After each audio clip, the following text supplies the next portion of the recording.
घर और किचन के काम मुश्किल भरे तो होते ही हैं, लेकिन थोड़ा सा दिमाग लगाकर, थोड़े से सूझबूझ से, साथ ही साथ छोटे छोटे टिप्स एंड ट्रिक्स को अपनाकर अगर इन कामों को किया जाए तो ये काम बहुत ज़्यादा आसान भी हो जाते हैं। नमस्ते दोस्तों, मैं हूँ छाया और आपके अपने चैनल छाया रसोई में एक बार फिर से आपका बहुत बहुत स्वागत है। हमेशा की तरह फिर से आपके लिए बहुत ही यूजफुल टिप्स एंड ट्रिक्स के वीडियोस लेकर आई हूँ, जिसको अपनाकर आप अपने समय और पैसे बचा सकते हैं, साथ ही साथ काम को भी आसानी से निपटा सकते हैं। तो आप वीडियो पूरा जरूर देखिए और ये वीडियो आपको जरा सा भी पसंद आए तो प्लीज लाइक और शेयर जरूर कर दीजिएगा।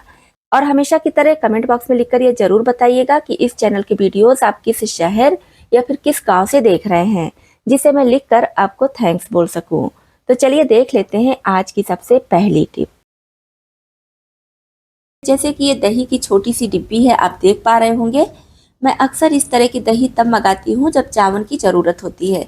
जैसे जामुन हम सभी के घरों में हमेशा नहीं होता, कभी कभी ख़त्म हो जाता है और दही जमाने की ज़रूरत होती है, तो ये छोटी वाली डिब्बी मैं मंगा लेती हूँ और इसी से दही जमाती हूँ। अब दिक्कत ये होती है कि इसके साथ किसी भी तरह का ढक्कन वगैरह नहीं होता है, इस तरह से ये पैक रहता है। तो जब हम इसको फाड़ कर दही निकालते हैं तो अगर दही बच जाती है तो दिक्कत आती है कि इसको रखे कैसे, फिर किसी कटोरी वगैरह से ढकना पड़ता है। तो आज बहुत आसान तरीका आपके साथ शेयर कर रही हूँ, जिससे आप दही निकालने के बाद भी इससे आप ढक सकते हैं और दही आपकी अच्छे से पैक हो जाएगी, बिल्कुल भी लीकेज वगैरह नहीं होगा।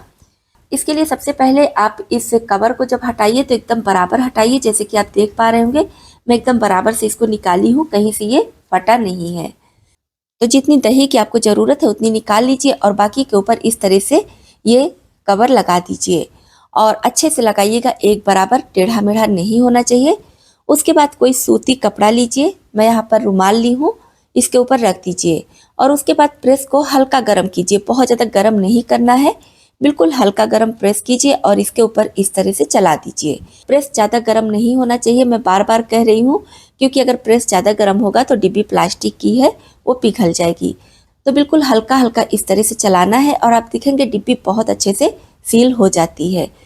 अब फिर से जब आपको ज़रूरत हो तो इसको इस तरह से ओपन करके ज़रूरत के हिसाब से दही निकाल लीजिए और फिर से उसी तरह से सील कर दीजिए।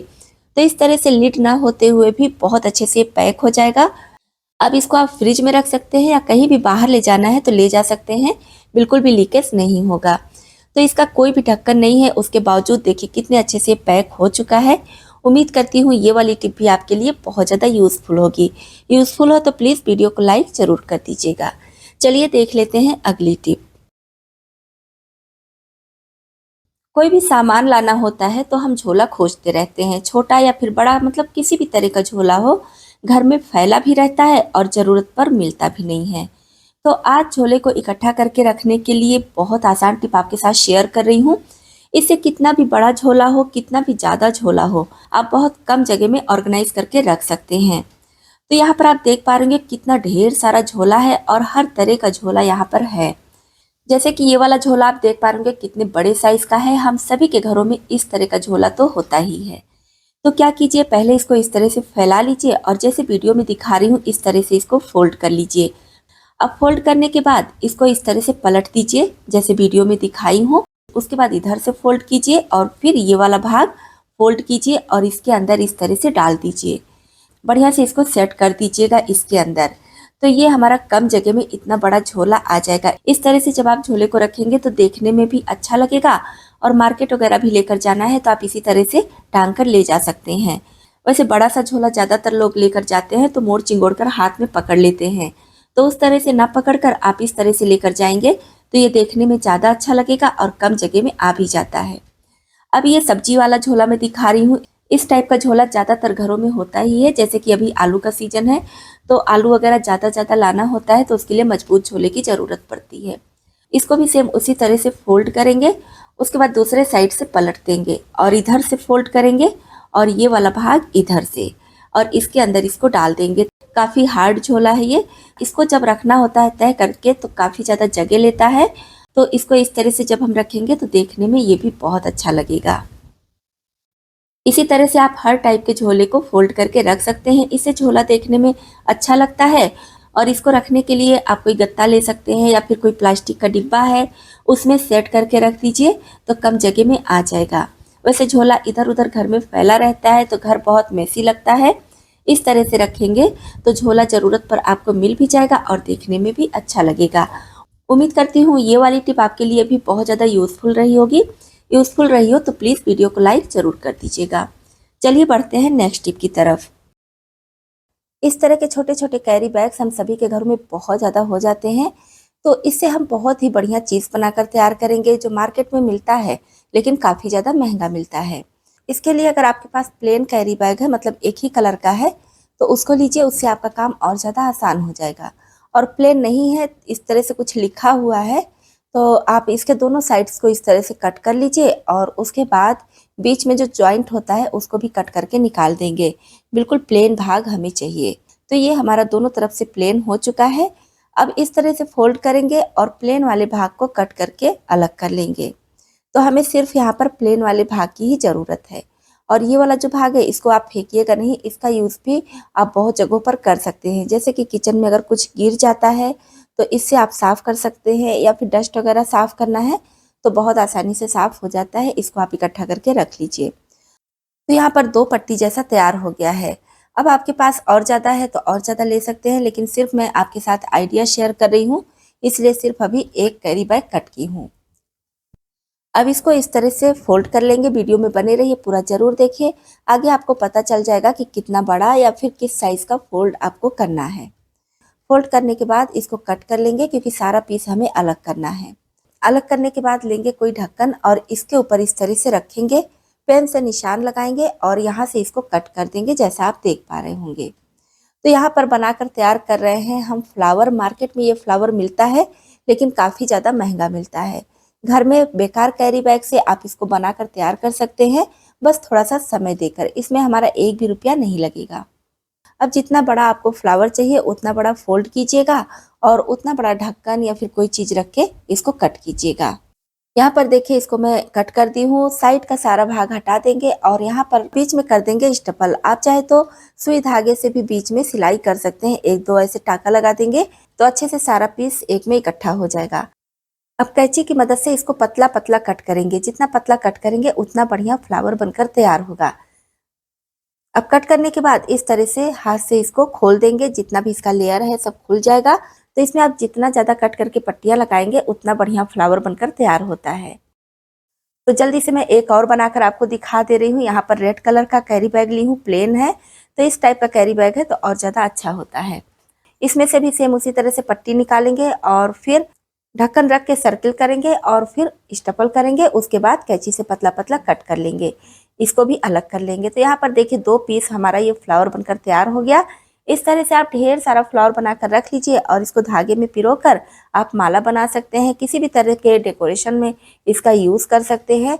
मार्केट में इस टाइप के फूल वाला माला मिलता है लेकिन काफ़ी ज़्यादा महंगा मिलता है। हम इसको घर में बिना पैसा खर्च किए सिर्फ थोड़ी सी मेहनत से बना लिए हैं। हमारे किचन में बहुत सारे ऐसे बॉटल होते हैं जो नैरो माउथ होते हैं, तो इसमें जब हम चीज़ें डालते हैं तो वो गिर जाती हैं, जिससे हमारा काम बढ़ जाता है, सफाई करना पड़ता है और चीज़ें भी बर्बाद होती हैं। तो इसके लिए आपको चाहिए न्यूज़पेपर या फिर कोई भी पेपर आप ले लीजिए और इस तरह से कोन का शेप दीजिए। उसके बाद कोन को बॉटल में लगाकर इसको फिल कीजिए। इससे कोई भी सामान बाहर नहीं गिरेगा, बहुत आसानी से बॉटल में भर जाएगा। तो छोटे मुँह का अगर आपके किचन में भी बॉटल है तो इस तरह से उसको भर सकती हैं।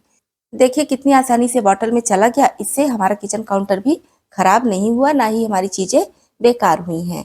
छोटी सी टिप है लेकिन काम की है, इसको आप भी अपना सकती हैं। नेक्स्ट टिप भी हमारी बहुत ज़्यादा काम की है। जैसे कि केक हम सभी के घरों में आता है, तो केक खाने के बाद थोड़ा बहुत पीस अगर बच जाता है तो इसको रखने में बहुत ज़्यादा दिक्कत होती है, या फिर किसी के यहाँ देना है, भिजवाना है तो भी काफ़ी ज़्यादा दिक्कत आती है, क्योंकि इसका जो क्रीम वगैरह है वो फैल जाता है, डिज़ाइन बिगड़ने का डर होता है। तो इसके लिए बहुत आसान टिप आपके साथ शेयर कर रही हूँ। तो जिस हिसाब से केक का पीस बचा है उसी के हिसाब से आपको कंटेनर लेना है। तो क्या कीजिए, पहले आप कंटेनर का ढक्कन लीजिए और इस तरह से रखिए। उसके बाद केक को संभाल कर केक बोर्ड पर से बाहर निकालिए और लिड पर इस तरह से रख दीजिए। सीधा ही रखिएगा जैसा आप वीडियो में देख पा रहे होंगे। उसके बाद इसका जो कंटेनर है इसको इससे ढक दीजिए और इसका लिड लगा दीजिए। इस तरह से आप केक को स्टोर करके फ्रिज में रख सकते हैं, या किसी के यहाँ भिजवाना है, देना है तो भी दे सकते हैं। देखने में अच्छा लगेगा और इससे जो भी डिजाइन है, क्रीम वगैरह है, कुछ भी इधर उधर नहीं होगा। आपके घर में भी अगर केक बच जा रहा है या कहीं भिजवाना है तो इस टिप को जरूर अपना कर देखें। अगर आपके घर में छोटे बच्चे हैं तो स्कूल तो जाते ही होंगे, साथ ही साथ बड़े हैं तो उनको भी ऑफिस वगैरह जाना होता है, तो टिफिन हम सभी देते हैं। और कभी कभी ऐसा होता है कि तुरंत टिफिन धुलकर तुरंत देना होता है, तो ऐसे में टिफिन जल्दी सूखता नहीं है। तो इसको सुखाने के लिए हम किचन टॉवेल का यूज़ करते हैं, तो उसमें काफ़ी ज़्यादा समय लग जाता है। तो आप क्या कीजिए, जैसे अगर कोई खाना बना रही हैं, मैं यहाँ पर दूध गर्म की हूँ तो इसी पर इस टिप को दिखा रही हूँ, लेकिन आप कोई भी खाना बनाइए तो गैस चूल्हे का बर्नर काफ़ी ज़्यादा गर्म होता है और काफ़ी देर तक गर्म होता है। तो टिफ़िन को धुलने के बाद इसके ऊपर रख दीजिए। अगर स्टील का टिफ़िन है तो ही आप इस टिप को अपना सकते हैं, प्लास्टिक के टिफ़िन पर इस टिप को नहीं अपना सकती हैं। और प्लास्टिक का टिफ़िन यूज़ भी नहीं करना चाहिए। तो स्टील का टिफ़िन है तो इसके ऊपर रख दीजिए और तब तक आप दूसरा काम कीजिए। ये बर्नर खाना बनाने के बाद बहुत ज़्यादा गर्म होता है, तो इसकी गर्मी से टिफ़िन बहुत अच्छे से सूख जाएगा। उसके बाद आप कपड़े से हल्का सा पोंछिए और इसमें खाना पैक कर दीजिए। तो इस तरह से टिफ़िन भी सूख जाएगा और साइड में आप दूसरा काम भी करते रहेंगे। छोटी सी है, हो सकता है ज़्यादा समझ में ना आए, लेकिन जब आप घर और किचन का काम करते करते इस टिप को अपनाएंगी तब आपको लगेगा कि हाँ, बहुत ज़्यादा यूज़फुल टिप है। तो दोस्तों, ये थे आज के कुछ यूज़फुल टिप्स। आपको कौन सी टिप ज़्यादा पसंद आई और कौन सी पहले से पता थी, कमेंट बॉक्स में लिखकर ज़रूर बताइएगा। चैनल पर पहली बार आए हैं, अभी तक सब्सक्राइब नहीं किए हैं, हमारी यूट्यूब फैमिली के साथ जुड़कर नए नए टिप्स एंड ट्रिक्स के वीडियोस देखना चाहते हैं तो प्लीज़ चैनल को सब्सक्राइब भी कर लीजिएगा।